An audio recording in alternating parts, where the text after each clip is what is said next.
నా కన్ను ముద్దాడితే కన్నెకులు కాయ కనకాంబరం నా చెంప సంపెంగలో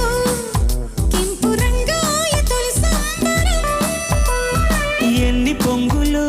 కుమారి కొంగులో ఎన్ని రంగులో సుమాల వాగులో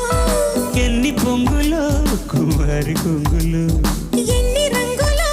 సుమాల వాగులో ఉద్యోగం ఇప్పించవా